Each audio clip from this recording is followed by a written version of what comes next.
Hit the lights! You've discovered the Halfwatt Podcast. We want to educate and entertain by tapping into the most trusted source of new technology, the ones installing and innovating it. You, the tradespeople that build from the ground up. Join us as we talk with industry leaders, veteran contractors, and even some young blood. Welcome aboard. Welcome aboard. Today we're talking with Chip Bryant from EC. Yes, correct. Excellent. Chip, tell me about yourself. I heard you're a low voltage guy. We like that. Yeah, I started into this business probably 12 years ago. Let's see. It was 2012 that I became an apprentice and got into the industry. So Nice. You talk about young folk, and I guess as far as the industry standard goes, I'm kind of a young guy. You are a young guy. So EC's big company. Yeah, I heard that, and I don't know why I didn't realize this, but they're one of the largest privately owned companies in this side of the world. Not this side of the world, but in the Pacific Northwest. I didn't know that either. Huh. Yeah, I think they're one of the few that aren't publicly traded right now. Nice. Yeah, because Dyna's a MCOR company. Okay. So my guess is that they are publicly traded. Yeah, and again, you can quote me, but whether it's true or not, I just don't know. But I thought that was kind of interesting. So what brought you into the industry? What did you do before that? I was a firefighter here locally in Canby. Out. Yeah. I Nice. spent 25 years here at 221 South Pine. No kidding. Wow. Yeah. So that just got old, or you just got tired of it, or you did your whole thing? Firefighting is kind of a young man's game, It is. and I didn't want, I'm kind of a doer, but that work got to where it was going to start breaking me up. So I had to, I'd always figured on doing something else after I got to a certain age. Yeah. But you didn't want to just go be a fire marshal or a civil. No. Good. No. So I evaluated some other stuff, and I have some electricians in the family. Mm-hmm. So, this was kind of a nice segue into doing what I was, doing from the fire department. So now I install great fire alarm segue. systems. So what are you any brand specific, or just off the shelf, or what are you putting in? Well, it's customer specific, whatever they spec out. So, You're putting it all in. yeah. Nice. And then I float between, fire alarm and data, some AV stuff a little bit. But I think fire alarm and the data stuff is kind of my forte. I love fire alarm stuff. So I'm a huge Simplex guy because I that's what I'm doing now. Right. For OHSU, but yeah, it's. But are you you're in the smarts and parts No, part of it? No, I actually maintain and program. That's what I system mean. up on the hill. Yeah, so I put in all the pieces and let a guy like you come in and do all the fancy stuff. And we have Dyna, Cherry City, and Cochrane doing most of our install stuff. Dyna's the main one because they've been up there for so long. Yeah, and then, all great companies for sure. And we'll bring in like Ralph from Simplex to do most of our programming, and then I do the tweaks and the changes and the graphics and. Oh, okay. With all the light work, I was a manager weasel for a while, and I did a lot of different work. And I've been in the industry since 1994. Oh, okay. So I just. That's I started in the fire service in '86. So, wow. So when you start putting those years together, no kidding. It's been a long time ago, but no kidding. So, did you do what would you do as a fireman? What is it? Are there specific jobs that you do? Well, I retired as a captain, so I was a company officer, and then the majority of us were paramedics, and I don't know if Canby, they have their own ambulance service area, so the transporting ambulances that come and meet you guys are from the fire department. Cool. Yeah. That's neat, man. Yeah. I have a heart for firemen. And it's a combination department too. So there's a number of professional staff, and then there's a big consortium of volunteers. So if you're looking for something to do, no. I have horses. So okay. That's one of the reasons I get here right at the nick of time is because I'm feeding the monsters. It'd be easier just flush your money down the toilet. It's a little bit quicker that way. Well, we raised Newfoundlands, and my wife shows dogs, so no kidding. Oh, that's why I understand the flushing of money. Yes, yeah. So the Newfie out there is a purebred. Yeah. No kidding. Yeah. Wow. He's one of our stud dogs. Yeah. Nice. And he just loves going on trips. So he saw me get my keys, and it was like, okay, we can't won't let you go. Yeah, just like lying in the corner there. Exactly. Being quiet now, not panting. Yeah, Diesel, my German Shepherd. He knows it's Thursday, so when I get home, he's like, "I gotta go to Dad." He will not leave my side. Aren't they amazing? They're just creatures of habit. Super I mean, smart. you know, the time change, that doesn't work really well at my house because all of a sudden feeding time gets really early for us. So you live here local, then? You still live in Canby? Well, I actually live in Sandy, so Okay. I was, you know, I went to school there, you know, middle school, you know, high school, graduated there, got married, lived there. My kids went to kidding. school there. Yeah, Wow. I just worked in Canby. Local guy. Oh, so you lived there the whole time? Yeah, Oh, yeah. so you didn't have to come live in Canby. Well, I lived in Canby every third day. every so, third day yeah. for 72 So I hours. spent a third of my life here, you know, nonstop. Yeah, for sure. That's cool. Yeah. So it blows me away because I've worked for TVF&R on Oh, a okay. lot of their stuff. Yeah. So I wound up going to all their stations, meeting a lot of Nice, their folks. nice. You know, kind of understood a little bit about how they were set up, and I did some work in some of the Portland facilities, but mostly TVF&R, and I was not familiar at all with Clackamas Fire Right. or. So doing PSAs or stuff like No, that? I was or- doing their fire alarm systems. So I do. So okay. I was an inspector and a tech and an installer, and also, but I did a lot of inspection work, and then Okay. I do with sprinklers. So I was a one-stop shopper. You'd send me out, and I do sprinkler systems, fire extinguishers, Right, okay. fire alarm systems, backflows, Mm-hmm. all that garbage, and fire hydrants if I had to. So I was pretty good on the wet and good on the electronic side as Right, well. right. And it made me pretty well rounded. Yeah, yeah. But I prefer now because I'm 59, so I'm up there, right? I just like to mostly program and Right, troubleshoot right. stuff and train apprentices. I teach. I love apprentices. Yeah. So you turned out. So you're an IBEW guy. So you went through the union there, and so how many apprentices have you had I call it the luxury of turning out? Have you any idea? Well, you know, it's such EC is a large organization, so, you know, we'll have an apprentice for a while, maybe working a project, and then they might go to another project where they need a little exposure to something else. Like maybe I've had them for fire alarm, doing trimming out on devices, and, you know, and even before they're even in their fourth term. So, you know, I'm giving them a pretty good base knowledge, if you will. So when they go into the fourth term, and I've probably had, I don't know, maybe 6 or 8 individuals. Nice. Yeah. Nice. That's and, excellent. you know, granted, I don't know, you know, everything there is by any means, but as an installer, I'm pretty competent and can, and, you know, help them negotiate through kind of the problem areas that, you know,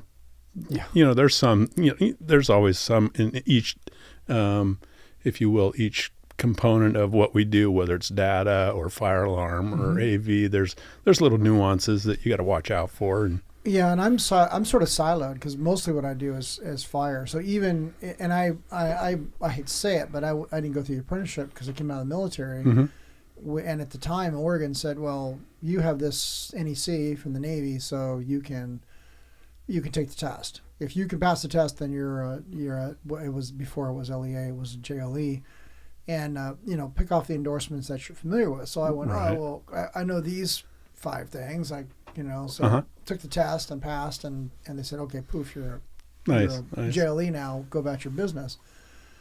And I thought, well, you know, what the hell? So some of this, and then I went right into fire. So I was like, okay, always just doing fire. Right. And I never got a chance to really, you know, like do access control or any of that other stuff, or Berg. I would do every once in a while. I would do some, and I was working up on the hill at OHSU, and then I went into management, and they sucked my soul right out of me.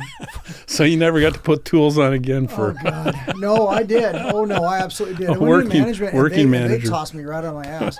So then I was out working for contractors. So then it was like, okay, you know, what your specialty is this, but we're going to teach you on all this other stuff. But I still just always gravitated back towards the same discipline. It was always fire. So it was just like, pretty soon I just gave up the. Well, I always do anything else. I always thought that I would get into it and do some installation for a while, and then kind of move into the programming or the design or whatnot. But it just never seemed to. that pathway never presented itself with the company that I'm with. Yeah. I think you would have to, I don't know, spend some time in the field doing like I've done, and then maybe look into getting with Siemens or Johnson Control or ADT. But then you got to leave the union to do that, because most of those guys aren't unions. Yeah, so, I don't know. So you could go to like Costco. Costco is Gotcha. they're a notified dealer, and they're IBW, or GB Manchester does EST out of Vancouver. So those two I know have union folks working for them. Yeah. I think there might be one other too that just didn't come to mind. But I did meet a guy from EC in Lake Oswego who was an ISET 3. Okay. Who absolutely saved my skin one day. Right on. Oh, absolutely. One of our fitters is when I was managing a company, blew up a brand spanking new Silent Night panel we'd put in. Just smoked the shit out of it. And he did that because all the wiring that was originally pulled to the flow switches was all black wire. Oh, no. And he did not. Gotcha. He just said, it's all black. It can't be 120 on one side and 24 on the other. And it was. And, of course, he immediately arced the panel. And he says, it looked like a little mushroom cloud. Let the magic smoke out. It sure did. Yeah. So we installed a new one, and Fire Marshal was on site, and we programmed it. And it was before we put the 6000 series in, so it was like a 5820 or 5808, probably 5820. Okay. Silent Night. And so I set my techs out, and they programmed it. Somebody missed something, and so as a manager, I show up with my laptop, and I'm like, oh God, I haven't worked on this in a while. And one of the guys from your company looked over my shoulder, and he goes, "It's right there." And I just handed him my laptop. I said, "Brother, have at it." Right. He goes, "My dad did this for like 30 years." He goes, "And I was raised in it." And I said, I think I know who that was. Yeah, if you say his name, I almost guarantee I have his It's card Joe in my wallet. Stevenson. It's got to be, yeah. And he's now a nice at 5. Wow. Yeah. They have a 5? Yeah. Damn. Yeah, he is super bright. Yeah. And his dad was in the industry of, and he's gone to bigger and better things, I think, up in the Seattle area. Good. If I could be speaking out of turn. Super talented. But Joe, he's like a savant. His memory, I mean, he looked right at it and goes, "There's the problem right there, man." And I didn't even. That's hilarious. That's like, it's such a small world, though. I mean, we talk about, we're just speaking specifically to fire alarm, but it transgresses across all the factions. But it is, and all the electricians I work with up on the hill are almost all of them are, that aren't working for us directly, are almost all Dyna guys. Dyna and Cochrane mostly. I know some Cherry City folks as well, but mostly the guys I work with are Dyna. Yeah, the Dyna guys. My exposure with them was mostly like the Intel days back in the late 2012 through 15. I mean, when Dyna was there and Rosenden and I mean all the big players. I mean, you got to learn a lot of the travelers. I mean, but now that Dyna, now that I'm sure they're probably still out there at Intel. I wouldn't. They might be. All the guys that when I was there, because I rolled back to OHSU and I in my little career path, I was a manager again, and I finally left, and they hired me back at OHSU, and I was glad to go. And I went back up there, and all the guys who were apprentices are just turning out on. That's crazy. All the supervisors, the foreman, and the superintendent TR was like this guy who would I think he was probably a full journeyman when I knew him. And he sees me, he says, "I haven't seen you in like years, man. I'm glad you're back." I'm like, "Yeah." So I watched all these guys move up in their industry and their behemoths in what they do. And the guys they bring up there are just, oh my God, they're good. Well, I've learned that, over the years that if you can surround yourself around with people like that, then you don't have to work so hard. But yeah, that's crazy. And it's interesting to see some of, I've had apprentices who you've lost touch with, and then all of a sudden you'll see them driving around in a company van. You're going, when did you turn out? Yeah, when did you go? But yeah. Yeah, I have you always worked for ECU? So you haven't you never went to Stoner or no, and I don't know. I think for me personally, that's been a great thing. I mean, EC's been the best company I've ever worked for. I've heard nothing. But that's the only company that, When I was working when I worked for Simplex, I was doing work at Komatsu before it became something else, and then something else, and now it's Solar World or something like that. But when I was working out there, it was with Oregon Electric, OEG, and those guys were really fun to work with. Yeah. Yeah. Oh, gotcha. Yeah. The guy I was working with was also a pilot. Okay. And he would fly the president of the company around. Oh, interesting. Yeah. So he's like, yeah, I'm a pilot as well, and they want me to just be a pilot, but I really still want to be an electrician. Right. I'm like, right. Damn, Rusty, you gotta go. That's crazy. You gotta go do what you gotta do, bro.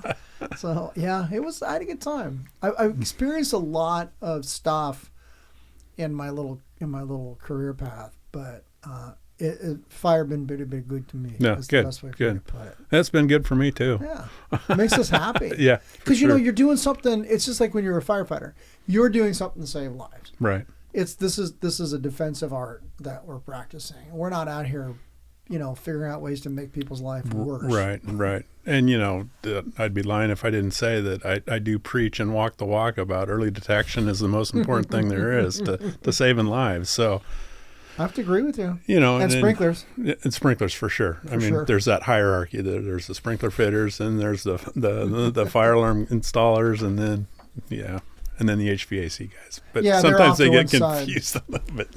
Mostly because I don't get them on the show very often. Well, I do have to say though that my experience with the state of Oregon, and they're comprehensively looking at 101 and applying all the life safety codes across everything. Because Washington, I hate to say it, is kind of ahead of us on that, where, the Washington fire marshals, they don't screw around at all. Now, is that outside now the confines of the city of Vancouver? Because they have expressed that all the way out. No, that's Vancouver's good. got That's its own set of snaps, and people who know me know that, hey, what are you doing, man? Quit sniffing to the microphone. They think you're talking to me. He's like, it's your dog. Are you talking to my dad and stuff? What? I don't know what to do. God. So Vancouver, some of the stuff that Vancouver did was really upsetting. Like to make people jump through all these hoops. Like, okay, you get your ELO6, and then you get your NISA 2, and then it's 2 now. It's okay. a 2. Oh wow. And then you got to get their endorsement, and so I've always had those things up until I left my last company. But what it wound up doing was making a kind of a pool of people who could jump through the hoops. But I have never seen installation as poor as I have in parts of Vancouver. Very poor. After that, or yes. interesting. Yeah. Matter of fact, when I was a manager at my last company, they inadvertently invited me to one of their meetings, and I stumbled into it. It was nothing but fire marshals, and I took the opportunity to grab the biggest one that was there and pull them out and say, I don't know if you realize it, but the gene pool of people working on your equipment is very small. And I take pictures of some of the worst installations to teach people in Oregon how not to do this. Yeah. And a case in point was a 5208 we found installed outside facing north, which was cool, but outside in a non-environmentally controlled box. So I go up there because my inspector didn't show. He was running late. So I can inspect in Vancouver and tech, so I drive up there to help out. And the fitters are just laughing their asses off when I show up. Honest to God. And they just said, because they know? Because they know. Yeah. And open up the panel and go, grab my camera, start snapping pictures. The approved permit was stuffed behind the batteries. It was completely wet along with the manual.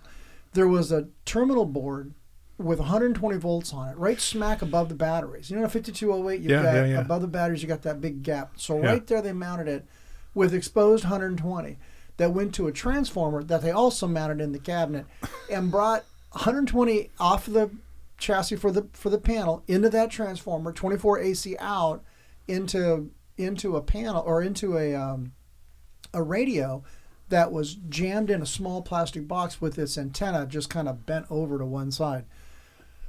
So I completely lost my shit. So I just went, what the hell? So I took pictures of it all, and it was not like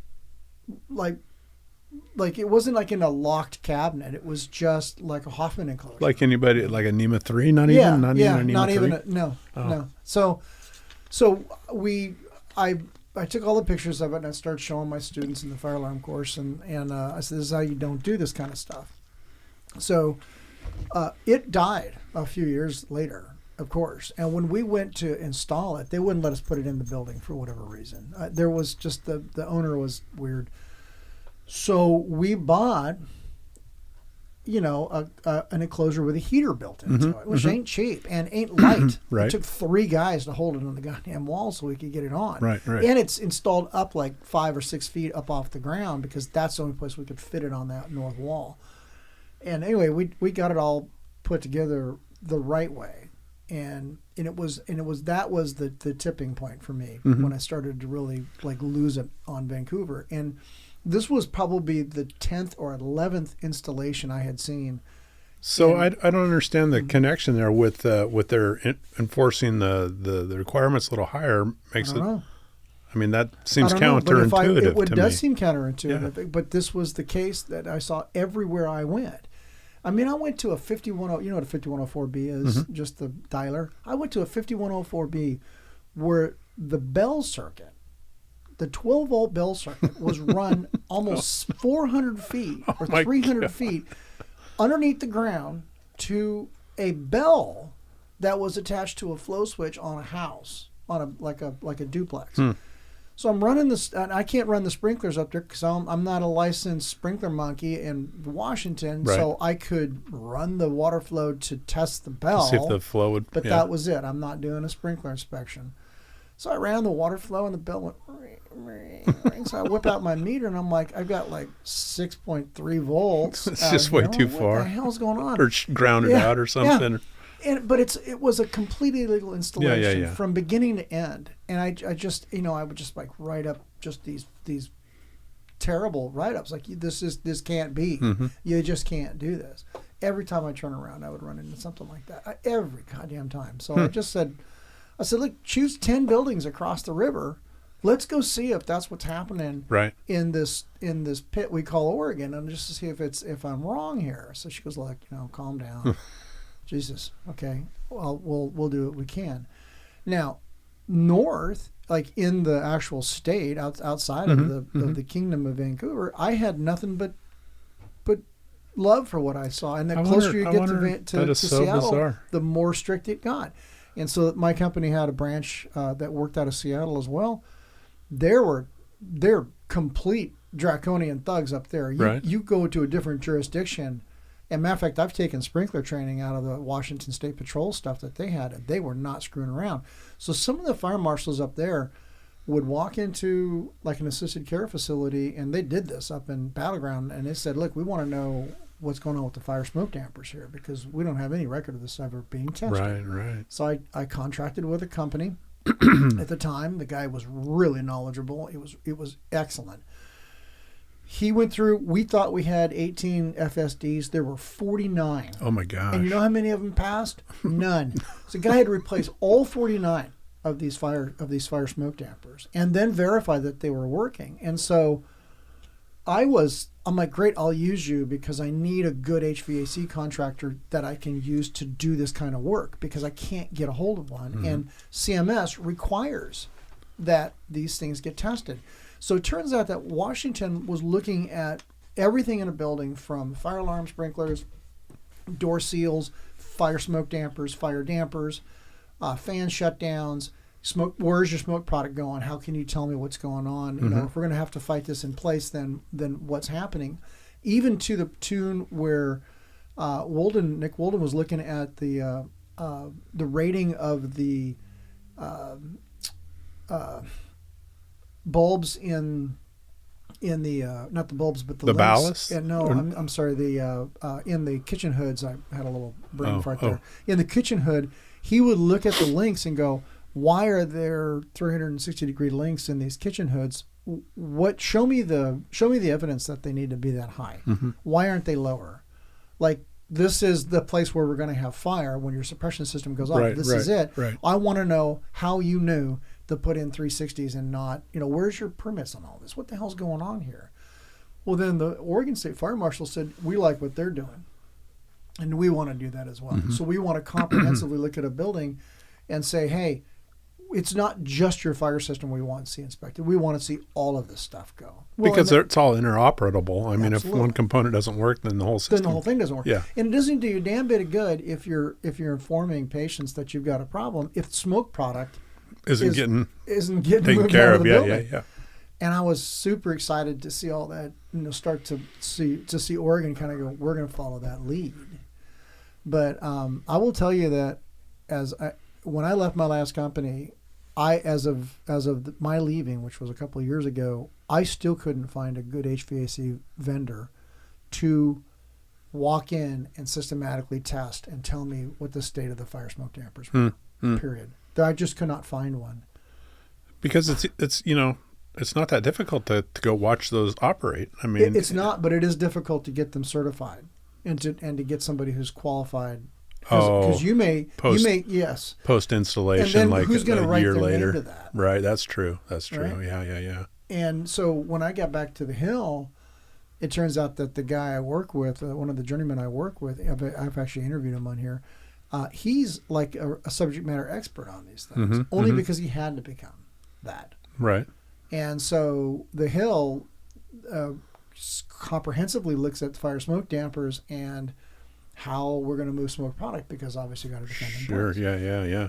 And so I'm like, here's this need in Oregon for a fire smoke damper testing company that isn't an engineering firm that's going to cost you, because there's a really good one in Tigard, Tualatin. So, but they would have to have all the components like that to evaluate airflow, and I mean, just like they do on like a building inspector comes in and checks all, I'm not even sure what all those products are, the big cones and whatnot. Yeah, to look for airflow.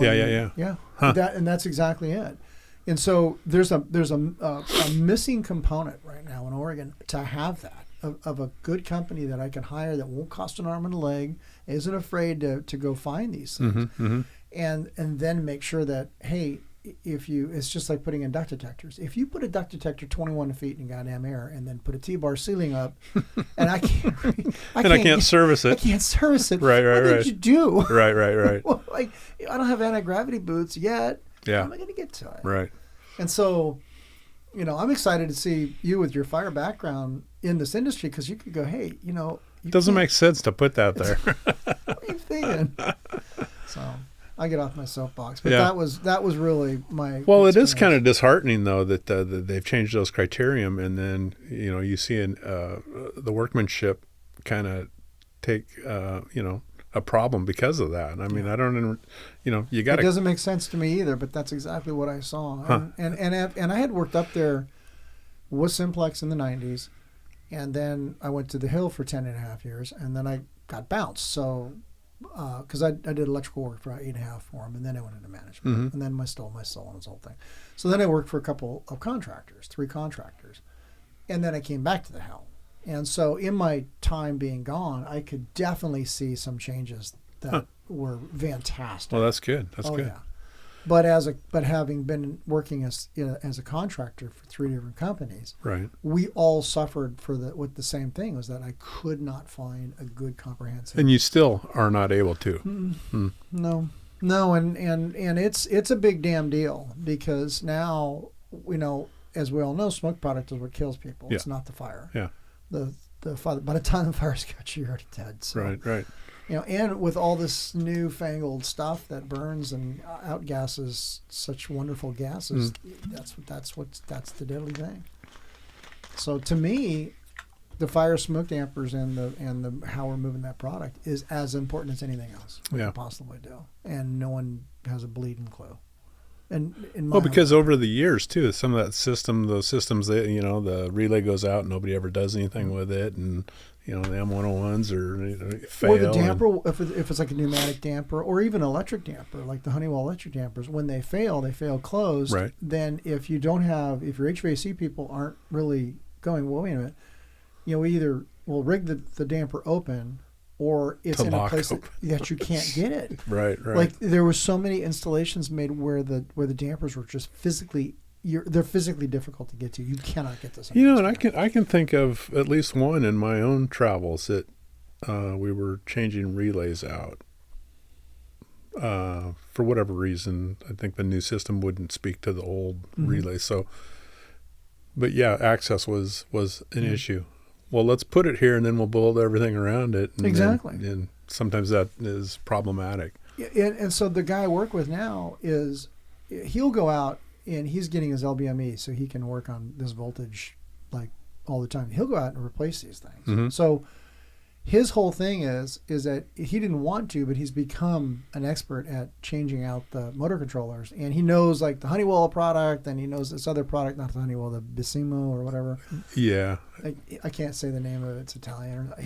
He really knows his stuff on that. And then, but you can see where he comes back going, oh man. That is kind of scary, isn't it? Yeah. I mean, yeah. And I love him for it. I think he's great because you do all the dampers you want, brother. Yeah, yeah. Like, now does he go Vancouver and No. He just works for us. He's an internal guy for us. So you're gonna hang on to him? Yeah. Well, he's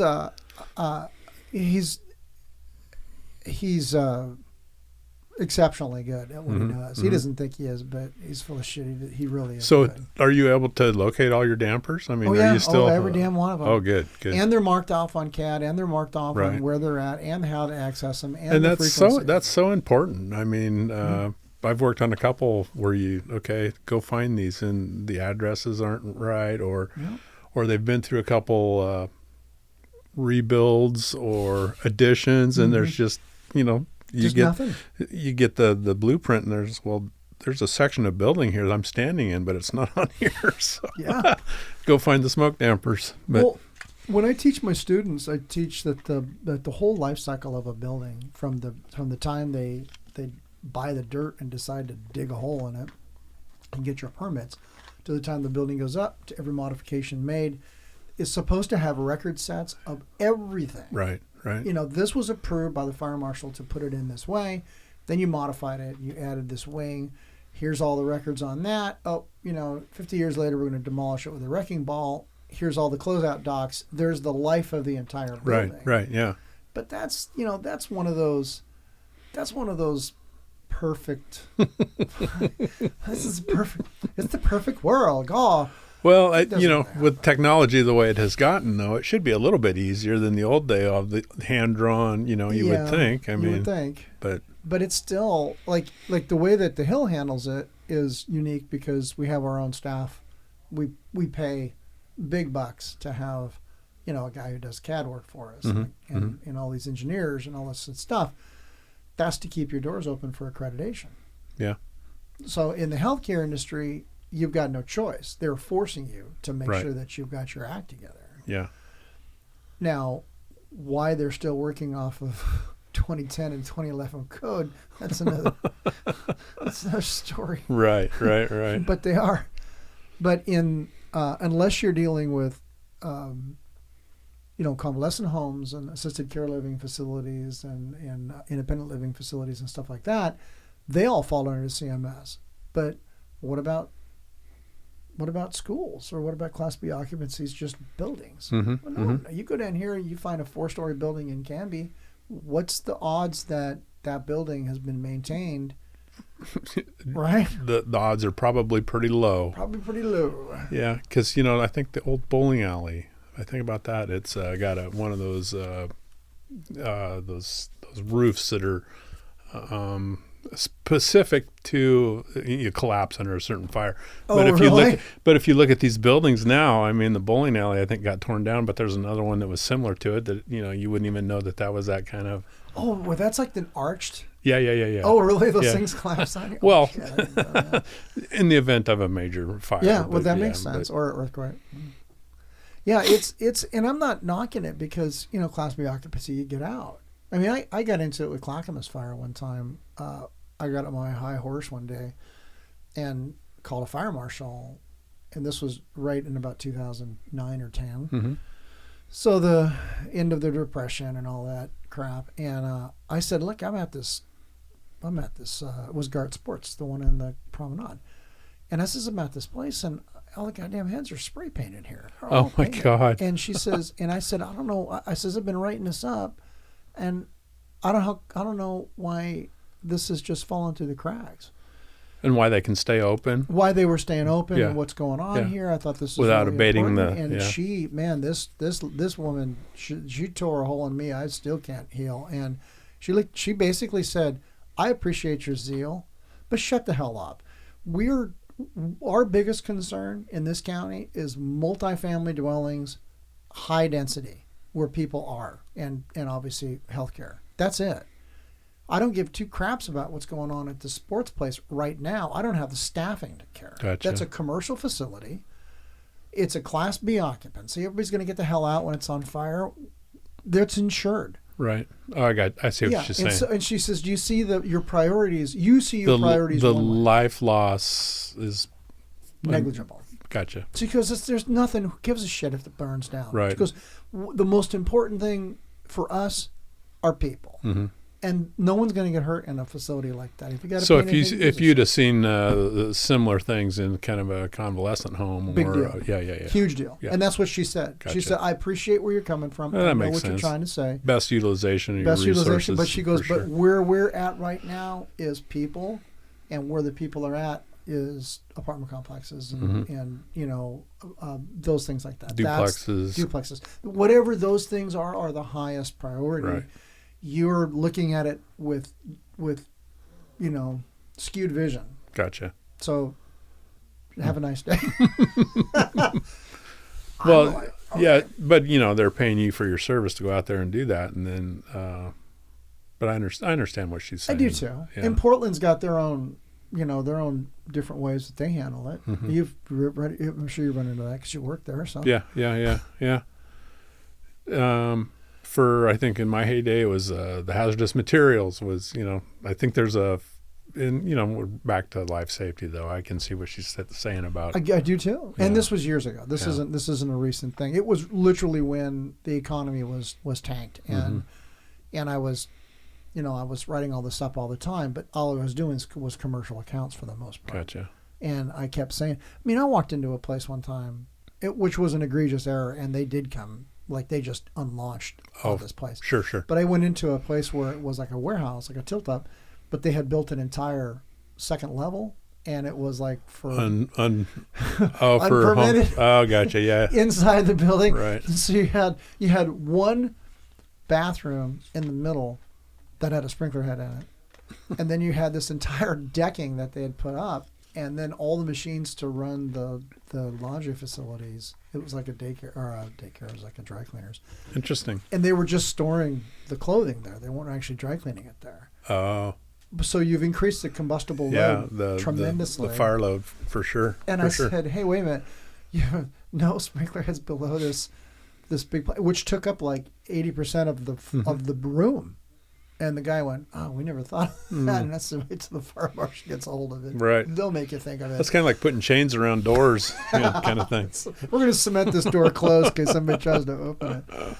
And they did too, man. They launched on them. So, it just depends on the timing and, and what you get. But your experience has been pretty good with fire marshals and... Yeah, for the most part. But we try to be ready for them, and we're not trying to waste a lot of their time, and that comes with the design and the installation for sure. And then the pre-testing. I mean, that's always a huge component, making sure that those things... Making sure everything works the way you want it to. Yeah. But you're working with all these different companies, so you put it in, and then they come and program it. Yeah, but we're still integral in the being on site because as well as I do. Sometimes you'll have a device that's just not going to cooperate, so you got to quick change the base or whatever. Some craziness. Yeah. So do you just put in every type of panel there is? You don't have any? No. Whatever they throw you. Yeah. And it's, like I say, it's dependent upon who's like ADT with the Columbia Sportswear. Let's see, who was I doing with? There was another organization I was working with, the school districts in East County with Gresham Barlow District. Oh, yeah. I worked on their facilities with United. Yeah. Good place. Yeah. Yeah, I like one of the thing about this job especially if you do inspections, you get to see, like I can't drive down a street without my wife going, shut up, quit saying that. Oh, I've been there, I've been there, I've been there, I've been there, I've been there, I've been there. One of the guys I worked with became a fire marshal in Gresham. Okay. And he's funny, man. He was. It's not Robert, is it? No, Dustin. Dustin. Do you know him? I don't know. Jacobin, yeah. I worked with him at Western States, and he eventually went to OHSU. So I took some classes at Western States. Some Did you? Administrative fire administrative classes. Oh, nice. Way back 100 years ago. It was a fun place to work. Yeah. And they were one of the places that doing sprinkler work, like I was just an inspector, like a sprinkler inspector for them.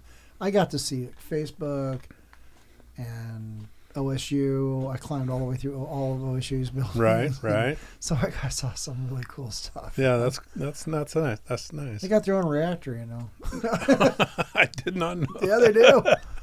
Yeah, they got their own nuclear reactor down there. Interesting. I sent my guys, and I was like, yeah, you go in there. Just hang on to this little badge, and if it starts making noise, get out. That's for you, Scott. I was on a nuke power ship in the Navy. I had enough neutrons. This job's for you guys. So my first foreman was from the shipyard's electrician, and I think he may have traveled through the same kind of scenario of becoming certified or licensed with the state of Oregon type of thing. Yeah, because you miss some of the things that like bending pipe. I'm like a monkey screwing a football when it comes to bending pipe. I am terrible at it. Right. I am terrible at it.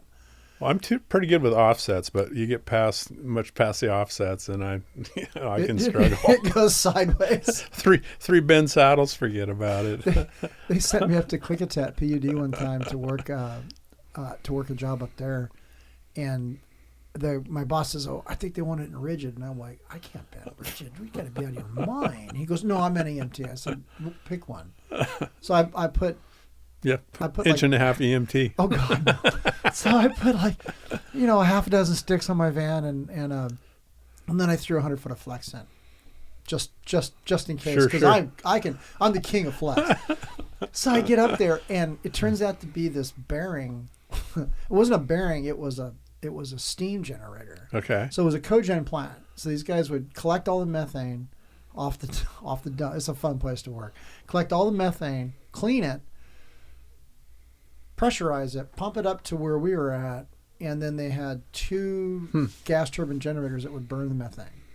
And then the waste heat from the gas turbine generators would go to a steam generator. Okay. So all total, if everything was working perfect, they can make about 27 megawatts of power. If everything was working perfect. And he goes, so I get up there, and they had put a sensor on top of the steam generator to look for heat. It was like heat. It's like a candlestick type heat device. If it went off, the pre-action system would then fire and preload the sprinkler system. So in case there was a problem, it would go off. So they wanted that in pipe. Okay, well, it's a round. So I'm like, I'm just I get the conduit there, okay. Mm-hmm. And I start to bend it. And I look up, and there's in the gallery, and there's like a guy up there watching. And then there's two. And then there's the whole crew. Wrestling with this pipe, trying to... Oh, my God. I was there for like an hour. And Klickitat PUD is like up by Goldendale. Mm-hmm. So I got, life to live back here. Right. Home at some point. And one of them walks up, he goes, "You're like a monkey football, man." He goes, I says, "Can I just do this in flex?" And they go, "We were wondering when you're going to ask us. For the love of God, do it in flex." Wham! 20 minutes later, I'm out the door. I'll never forget that. So when things go bad, I'd say it's a 2 football, 7 monkey day for me. And, yeah, my pipe, I try to, if I have to put an offset on both ends, that's doable. But if I do 2 offsets and have to throw 90 on there, it could. I got to, bend it long and cut it short. Yeah, yeah. So there's a guy, Dinah, who just did some work. I'll show you the pictures here. You're not going to believe this work. It looks like a pipe organ. I'm honest to God. Yeah. The only time I've seen bends this good was in Facebook. Yeah. The guys who did Facebook are phenomenal. That's in Prineville, right? Yeah. So was that predominantly Or was that Dyna too? Or no, was that... it was Rosenden. Okay, because I know we got a lot of EC guys over there too. There's two of them that I saw mostly doing the work. Rosenden out there, and as something with an A. Affordable? No. I don't think it was them. No, I'm not knocking them. It was like a pretty well.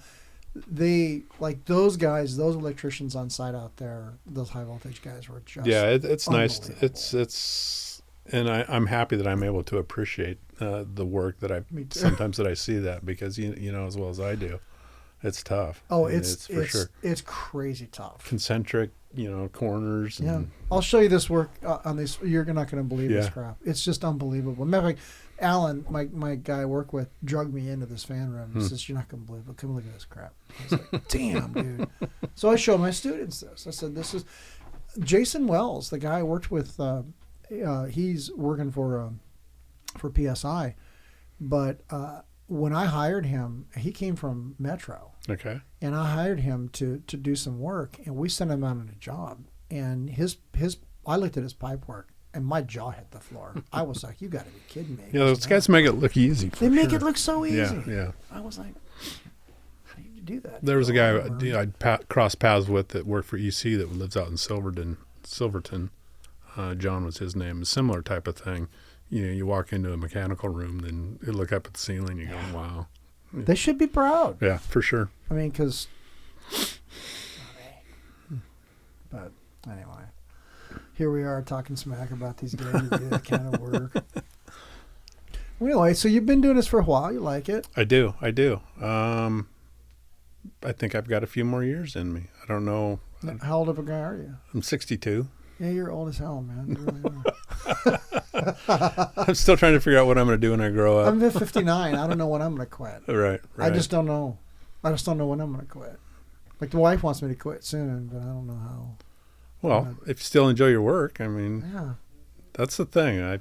I feel like, it's still giving back. There's still enough of a challenge sometimes to the products, and that's when you've got PERS Tier 1, so you could go, right? I mean, yeah. You could go whenever you want. Yeah, absolutely.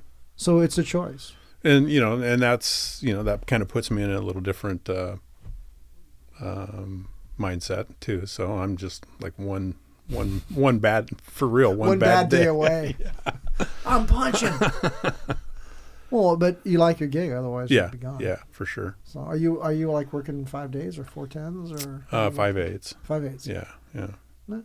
Yeah, I'm not a big fan of the overtime. No. But if there was a project that needed that, I'd certainly belly up to it. But so you got a good niche. Yeah. And you've got a good system. Got some good accounts. Yeah. Nice. I think the employer enjoys me, so. Obviously.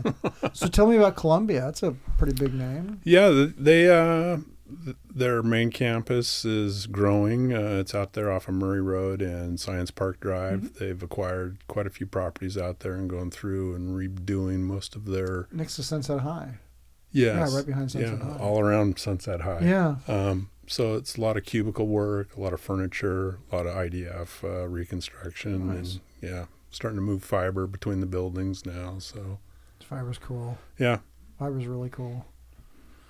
So years ago when I first came out of the Navy, I worked for a company that was right there in that area. Mm-hmm. I'm sure it's all. I mean, the company's long since moved over. It's called Pacific Office. You ever heard of them? They're a big copier company. Oh, Office Supply? Pacific Office Supply, yeah. Pacific Office Automation. Okay. I used to work for them when I came out of the Navy. I couldn't figure out what the hell to do at all. Like, I threw all these resumes out, and they're like, what's that? What, you can't keep a job? Yeah, well, you're fixing all this equipment. I ain't seen none of that. Can you drive a forklift? No.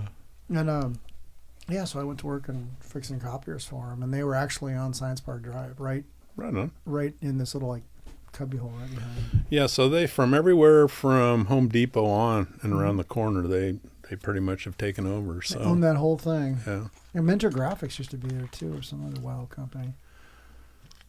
So that's where you work out all the time. So you got to go from Sandy all the way out there and hit that traffic all the time. Well, you start 6:30 and get off at 2:30. So it's got to fight the traffic a little bit coming home, but it's been a good gig, and things are kind of winding down out there. So where do you think they're going to put you next? Hopefully on the east side. Hopefully next to Sandy. Spending a little time out at Microchip. Oh, nice. Oh, that's close. Yeah, doing some stuff there. Access control, some more cubicle lands. So I hope you get a chance to program. That's kind of a cool. Yeah, well, AROC is kind of their vendor of choice for all their fire alarm out there. So you're doing Siemens work too. Yeah. So I know 2 people who just started there. So hopefully for Microchip or no, for AROC. Oh, okay. That just moved over to AROC Okay. from another company. So hopefully things go well for them. I liked AROC. I thought they were a pretty cool group. Yeah. Well, Weaver and I go way back. I don't know if you know Eric Weaver. I met him Okay. once. He took me out to lunch. In fact, I've learned quite an awful lot, dare I say, an awful lot of fire alarm stuff from Eric Weaver. Well, that's a hell of a good system. Yeah. That Siemens system. And is it all Desigo that you're putting in now for them, or? Well, actually, it's just some of the access control. So I'm going to be just tying in one device to open one of their gates. So. But have you worked on the Siemens? Have you installed the Siemens product? Mm-hmm. Mm-hmm. Yeah, that's an interesting. Jim Bramlage, who I'm trying to get on the podcast, I just reached out to him. Big Siemens guy for years, worked for Simplex as well, and retired at a PSI. I want to get him on here. He forgot more about Siemens and all. Right. So I want to rattle his cage. Yeah, I'll like I say, I'm kind of a newcomer to the game, so. To that, well, but I like the programming aspect, but it gets pretty wild. Mm-hmm. Like, and then there's so many different languages. So like when I teach my students, I say, look, everything's going to be a PLC one way or another. Right. So figure it out. If you're good at writing in Silent Night, then that's what you're, get good at. Yeah. Because you're gonna have to figure that out. There's no way around it. Well, I figure there's enough guys out there now that I can call on to take care of that for me. I'll just stick with the installation. I'll stick with the installation stuff. Yeah. I had so have you ever had the misfortune of having to put in a PIV tamper switch? Have you done that yet? In the vault, you mean? No. The post indicator valves, the ones where the I have not. Okay. So I thought, well, I first went out to do one of these. I was working for United, and I thought, this can't be hard. Jesus. So, you crank the valve shut, and it says shut, and you open it up, it says open, and then the little thing gets with the thing, and it touches in the thing, right? Shorts out or it doesn't. God. I take this thing apart, and I for the life of me, I can't figure out how to make it work. So I wind up taking the top of the PIV off to figure it out. And then there's this like fine thread in there, and that's what moves the sign up and down. And then on the sign is something that's going to hit the rod. Hours later, I finally figure out what the trick was to make this thing work. And then like the next day I get a call back because as the sun hits the PIV and warms up, it changes. Oh, no. It tripped.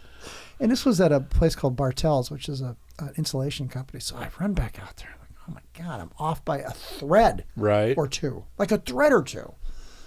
So I'm like, if anybody has one of these PIVs have a problem, I'll show you. Like, I'll go out with you and show you what's going on. And, man, mark my words, I've had technicians call me up going, you're not going to freaking believe this. I can't get this on mission work save my life. And so I wound up, like, showing people, like, what it takes to make these things operate. Oh, my God. I've had guys who've worked on systems for 25 years completely vapor lock on them. I cannot get these things to work where they should. I even had one that was a roof on the roof, and nothing I could do made it work. And I wound up going to Harbor Freight Tools and getting enough nuts and bolts and screws and stuff that I could modify it, make a little just spacer. enough, to make it hit correctly. Right. It was not going to work, and it didn't matter if it was system sensor or Potter. The switch was just like. It was just not going to work. And all you can do is like go in or out with the rod. Mm-hmm. You can't, it's threaded into the side of the thing. So it's like That's it. And it's activated by the thread, right? It's activated by there's like a little window in there, and where the open and shut is like the bottom or the top of that. It depends on the one you've got is what's going to hit that. Right. And so it's got to be able to, when it's open, be in the right position and then close when it goes shut. Oh my God. It's a whole thing, man. It's a whole thing. So I've been telling my students, you got to get into fixing, tampers and understanding how PIV valves. Yeah, PIV valves or what have you. And I've gone out with, at my last company, at least 3 people to help. 3, if not 4. With your pocket full of bolts and with just the patience to show. Let me show you, and then like sometimes the fitters. I was at a company in Tualatin where the original installer, and I'm talking this thing was installed in the 70s, right? If the valve is straight up and down, then they use just a cap that rests on top of the valve. Mm-hmm. So like it's like a T-handle type thing. Mm-hmm. But if it's horizontal, then they use a different kind that locks on. Otherwise, if you pull the shaft out, it falls off. So these guys write this thing up and they send a technician out and he can't figure out what the hell's going on with it. So he leaves and I show up and I'm playing with it and it just falls off. Oh my gosh. What the hell's going on? So I go back in there and I can see this piece of wire on the ground, like a piece of like baling wire. Yeah. I'm like, a farmer fix. Yes. And I'm like, and it keeps falling off the thing. I'm like, ooh, that's what that wire is for. UL listed wires. I'm cranking this thing back together. Oh my God. Yeah. So my experience with sprinkler systems has been, I'm glad I can work on both sides because I don't mind getting wet and smelling like dead fish. Well, knock on wood, the only sprinklers I've had to deal with are, active flows like, in the fire service, trying to stop those. But the closest I've come is getting too close in a lift and bumping like the whip, if you will. Oh, yeah. And how it would, it would start leaking at the connection. So that's not good. Yeah, I've never popped a head. But did you guys ever, when you were in the fire department, did they ever give you those little tools that you could? Not the new ones. I've seen some pretty nice. Some nice ones. In fact, a few that I would have liked to have had in my turnouts. Wouldn't that have been nice? That would have been a lot easier. The ones where you just like release the jaws and they just So for kids that you don't know what we're talking about, and the sprinkler head usually has a solder link or a bulb. If you break it, knock on wood, there's a tool that you can put in. I've got the old-fashioned kind, the original one, that is like a shape like a J, right? With a gate valve. Well, we had some wedges that you would stick in there and hammer as you're getting. I mean, it's amazing how much water actually comes out of one of those. If nobody's had a chance to do that, that'll get you wet in a hurry. Yeah, if you see one today, go ahead and take out that red bulb. And it's nothing like in the movies. It is, and it's not clean water. No. Well, it isn't. Initially, it's not clean. After about, there's when I was at my last company, we bought a what they call a drop master for our fitters, and I'd never seen one work before, and so we were doing a job out in Gresham at a Kaiser, and the guy goes, "Yeah, check it out," and so you hook it up. But it's like a vacuum pump. Okay. It's just a slight vacuum on the system, and it holds a column of water in the sprinkler system. Oh, interesting. And I said, allegedly. Allegedly. So I show up and I said, so that thing really works? He goes, oh my God, it works great. He goes, we've replaced every head in the place, and they had one drop that came out in the wrong spot and hit like a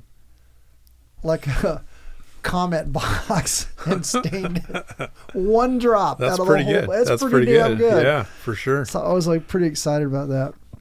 But then those things are worth their weight. But that's in the sprinkler world. Yeah. Having changed enough of them with a sock that, you're jetting the water into a bucket and hoping you have enough. Yeah, I appreciate the sprinkler fitters for sure. I mean, when it's good, it's really good. But when it's bad, it can be really bad. and those things crack or break in the Yeah. wintertime. It's just Well, we used to go to Fred Meyer's back when they first built, and in their freezer they had sprinkler heads, but I don't think they were rated right, because I think I was in there like 3 times, because they'd have an accidental, pop off. But yeah. I every time I would work on those systems and inspect them, and I had to do a freezer, I was absolutely paranoid. Absolutely paranoid I was going to be the one that flooded the system. And then, then they got to take it all apart and defrost it. Yeah. Man, it's not pretty. Hmm. Yeah. It was not, like, I did a lot of sprinkler work, and So you did sprinkler work, and you were an electrician, and man, you've had quite a gambit. Yeah, I didn't do a lot of repairs. I did some, especially if I was the one that didn't drain the low point out and that cracked in the winter, and that would be me out there fixing it. But yeah, I did enough. I have a certificate of fitness for Portland. Nice. But Oregon's about to change the requirements to make it nice at level 2 to work on sprinklers, and that's going to put me out of it. I can still hold my own with it. So are they going to include NISAT too for fire alarms too? I don't think so. Okay. I think I could be wrong. And the guys who, if you listen to this podcast, get a hold of us, because that could change. Since when I was a manager at my last company, I was kind of in the know on all that stuff. And when I cubbied myself back up on the hill, it was weird. I just went, I don't care. Right. Like, my whole world is just the hill. Just the hill. Perfect. And perfect. That seems like a good place to be towards the end.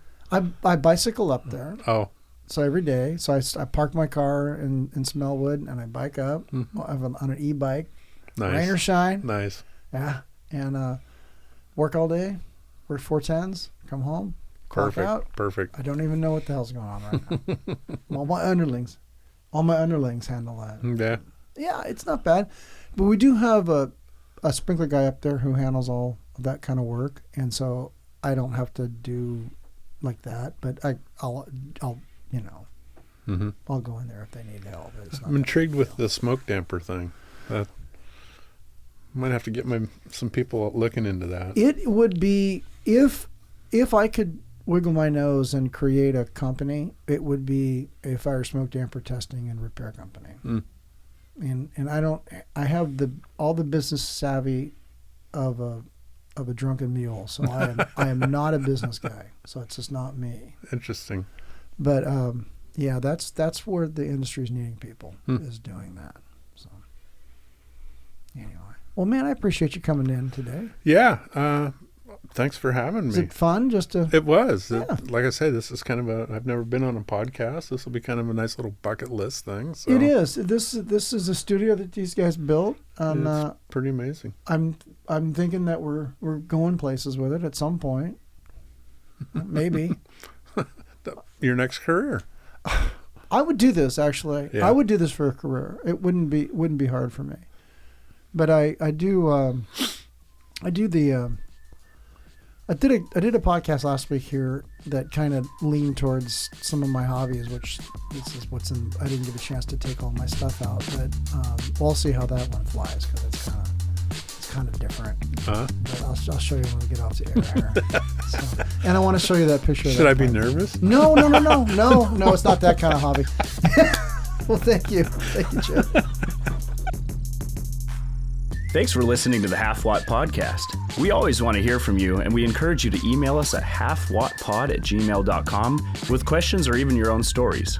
Funny, crazy, or praiseworthy, we want to hear it all. You can follow us on Instagram at halfwattpod to stay up to date on our feed. And be sure to subscribe wherever you listen to podcasts. And share us with a friend, the best way to help us grow. The Half Watt Podcast is a production of Now Hear This Studios.